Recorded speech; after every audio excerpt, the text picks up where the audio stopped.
สวัสดีอาจารย์หนูมีชื่อว่านางคันธิดาแก้วศรีสูงเป็นพยาบาลปีหนึ่งหนูจะมาสาธิตการใส่วัคซีนคนเจ็บก่อนอื่นนุ่นก็จะมาเสกประวัติคนเจ็บสวัสดีแม่ซื้อยังดีอายุอาชีพบ้านเมืองแขวงลูกเองมีชื่อว่าคันธิดาเด้อจุดประสงค์ของลูกหนูจะมาใส่วัคซีนให้แม่ในระหว่างการใส่วัคซีนเป็นเพื่อให้แม่หายใจสะดวกขึ้นค่อยๆลดความเหนื่อยการใส่แม่บ่เจ็บ นอนทางนี้สบายบ่ได้แม่ถ้าว่าสบายลูกจะป้าเตียงขึ้นหน่อยเด้อ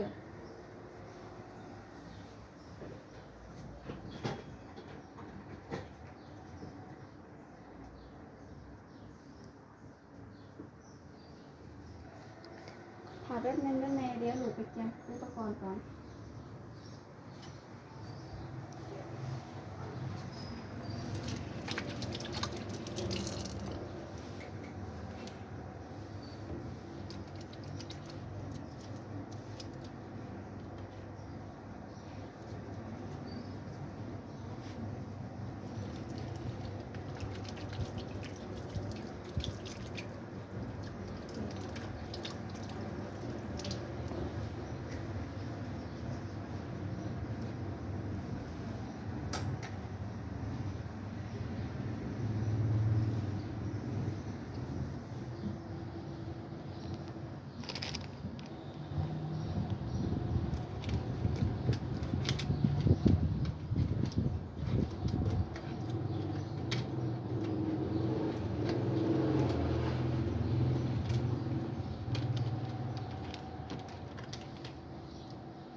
เจ็บมีซีมีสันขืนโชคมีซีบวกขืนตีมือมีซีขืนกว่าเก่าแนะนำในระหว่างใช้อกซีบ่ให้แม่หรือว่าพี่น้องมาถอดใช้อกซีเองแล้วบ่ให้ใจถูกใจเพี้ยนด้วยหญิงโทรศัพท์ไปอกซีนะครับจะเป็นอย่างอุปกรณ์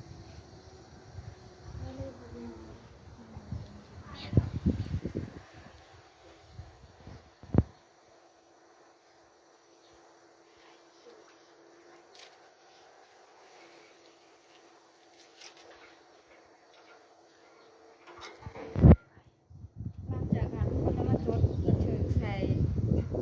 ประวัติคนเจ็บแล้วก็จดเวลาเขาใส่อกซีใส่เท่าใด